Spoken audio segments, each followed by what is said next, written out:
All right, in this video, I'm gonna show you 3 easy ways to spice up your strumming. These are kind of beginner level, but they sound great and they're gonna be with you forever. I'm Daniel Vigil. I'm a former martial arts competitor and coach turned music teacher. I help people learn how to play the guitar the right way, fast. Like, so fast. So here's what happens for everybody in the beginning of their guitar journey. They learn these all-important open chords, and then they learn a strumming pattern. And they take a song that they like, they figure out what the chords are, they figure out what strumming pattern to use, and they play those chords in a loop with that strumming pattern, which takes some time. It's an investment, and it's something to be proud of when you get there. But what most people find, and certainly what my students express to me, is that when you're strumming a song and it's 3 minutes, 5 minutes, and it's the same chords in a loop, and you're strumming it the same way the whole time, it gets boring. It gets a little monotonous, right? And it's not, it's not exactly inspiring music to play.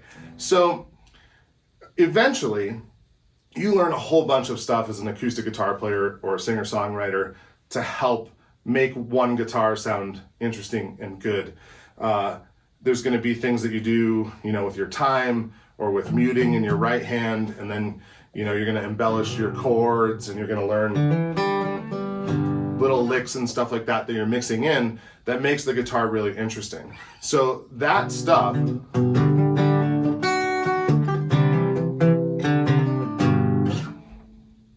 takes a little bit of time. You can tell because I kind of blew it there a little bit. But you might invest another year or 2, 3, getting to be able to play your open chords with that kind of embellishment and character. In the meantime, though, you should be able to play songs and enjoy them and have an audience kind of groove to them, right? And you don't want to wait to get to interesting music. And I don't think you have to. So three ways to make this more exciting, more interesting, right? Our pattern is this. We're going down, down, up, down, up, down, down, up, slow, down, up, down, up, down, up. You probably have learned this already. It's a really common pattern, so I won't belabor the point. First thing that you can do is think about your dynamics. So dynamics is like a fancy way of saying volume or maybe intensity. So when I start a song out, I'll just start at strumming kind of at a medium volume, not loud and not quiet, so that I have somewhere to go. I could get quiet or I could get loud from there. If I start out at 100% at my max volume, I have nowhere to build to. So that's no good. And if I start out super quiet, a lot of times I don't grab the interest of the crowd. And if I get quiet later, it's less dramatic because I already established that as my bass line. So I want to set my bass, or my bass line. I'm not a bass player, I'm a guitar player. But I want to set my bass, right at that medium volume. Then when I want intensity, like maybe for a chorus or something like that, I can build in volume.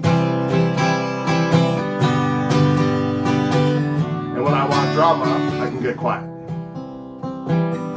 So I might be quiet like when my singer's singing a really important, soft part of the song. I might get quiet, like a real good time is if I've done my chorus really loud and I'm coming into the verse again, like coming out of the chorus real loud and then dropping into my verse quiet.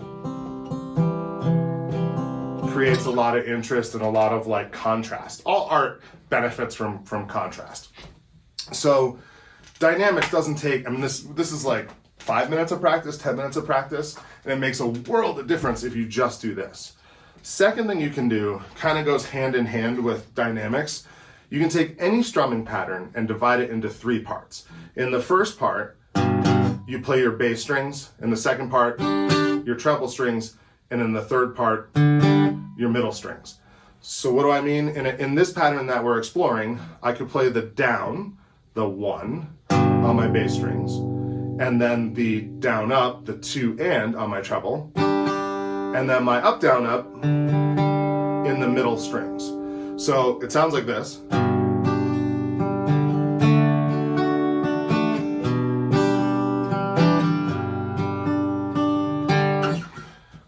And it really really give some texture to the pattern that I'm playing.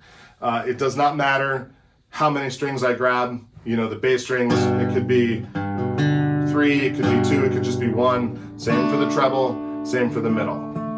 The benefit, or like one of the reasons that this is so good for beginners, is that it doesn't have to be precise. You're just kind of trying to aim as best you can at the parts of the chords we discussed.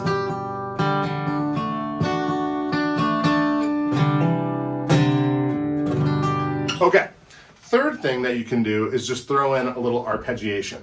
So arpeggiation, or arpeggios, are just the notes of the chord picked out. It's a couple things that mess people up when they're trying to put arpeggios into a song that they're strumming. The first is, well, what pattern do I use? So there are many a good arpeggio pattern, but again, it takes a bit of time to get there. So my suggestion to students is always start by taking that pattern that you've divided into 3 bits and just take the last part of your pattern, that last third part, or the last third of your pattern, and arpeggiate that the same way that you'd strum it.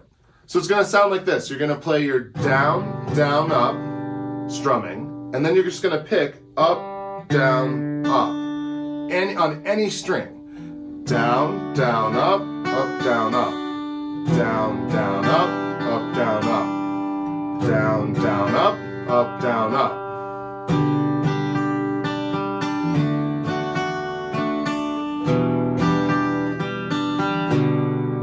Super little useful thing.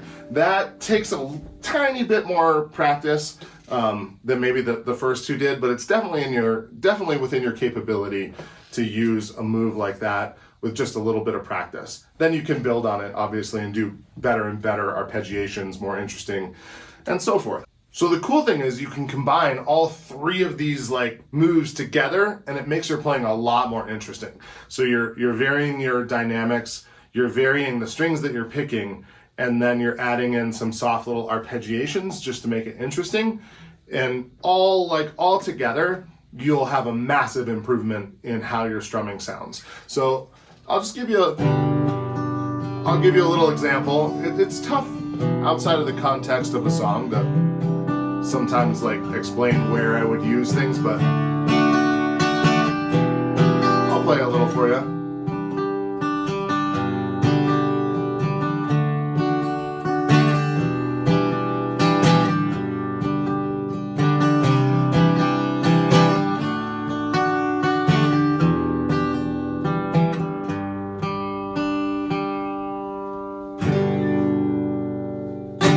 There's a million ways to kind of combine those into different ideas. And that's the fun of music, right? It's just kind of taking an idea and exploring all the different ways that you can use it at the skill level that you have at that particular moment. So this is my very first like long form YouTube video ever. It probably shows, I'm sorry. But if you feel like there is a kernel of hope and you would like to see me improve and post more videos, I sure would appreciate it if you hit the like button and subscribe. It's kind of just, let me know if I'm wasting my life making these videos or if they're helpful. Drop me a comment if there's something you'd like to see me cover, if you have questions about the lessons or suggestions about what can make the video better. Keep on making your music and being awesome, and have a super duper awesome, super awesome many times fantastic day. Thanks.